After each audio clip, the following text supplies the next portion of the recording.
Hi, I'm Jessica Resnick. Complex hand injuries are a common chief complaint in the emergency department. We can provide great regional anesthesia while minimizing the amount of lidocaine required by performing ultrasound-guided forearm nerve blocks.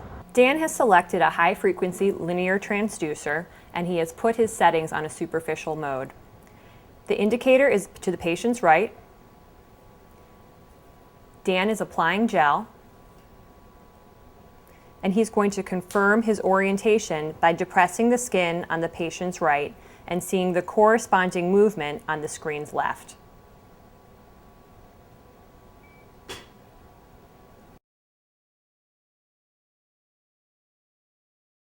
Peripheral nerves appear as round, oval, or triangular structures in the short axis.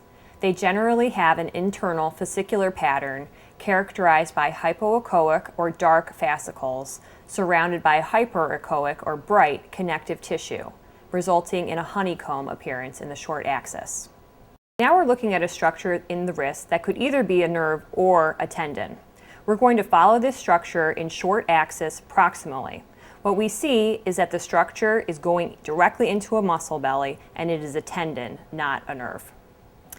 Before we get sterile, we're going to show you two different techniques that you can use, in plane and out of plane, as you approach the nerve.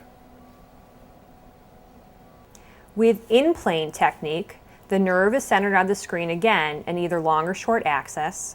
Dan is demonstrating short axis, and the needle is advanced in the same plane as the long face of the transducer, allowing complete visualization of the needle's path towards the nerve. If this approach is used, it is critically important to recognize that if the needle is not visualized on the screen once it has been inserted approximately 1 centimeter, that the needle is not in the same plane as the transducer beam. The needle should not be advanced further and should be repositioned. In out-of-plane technique, the nerve is centered on the ultrasound screen in either short or long axis, and the needle is inserted perpendicular to the long face of the transducer. Dan is short axis on the nerve. With this technique, only a small portion of the needle will be seen.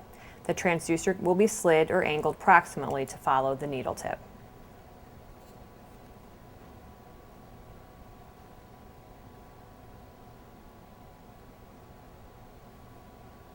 We're going to follow the course of the forearm nerves, starting with the median nerve. At the wrist, the median nerve is located to the radial side of and just deep to the palmaris longus tendon. Dan is following the course of the median nerve from the palmar crease proximally. The median nerve dives slightly posterior from the palmar crease to the mid-forearm. It can be distinguished from the surrounding tendons because it does not form a muscle belly proximally.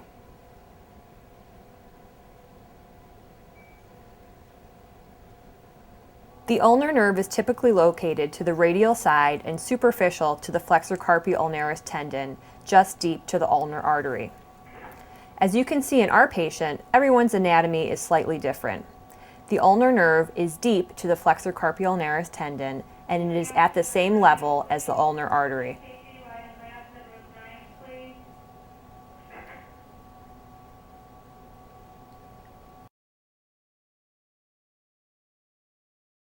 The radial nerve is located to the radial side of the radial artery.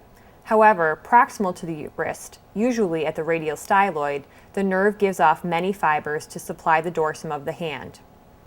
We identify the radial nerve the best in the mid-forearm to the radial side of the artery. As we move distally, it is less distinct. Injection of a field block near the mid-forearm will give the best results. Standard sterile technique, as demonstrated previously in the ultrasound-guided femoral vein video, should be used for all ultrasound-guided nerve blocks.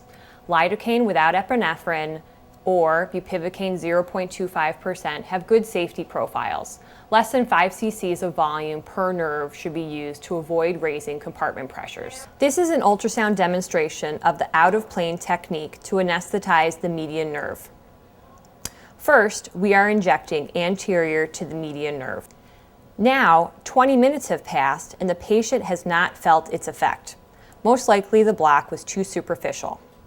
Now we are injecting additional anesthesia adjacent to the nerve on both sides. The patient now has good anesthesia.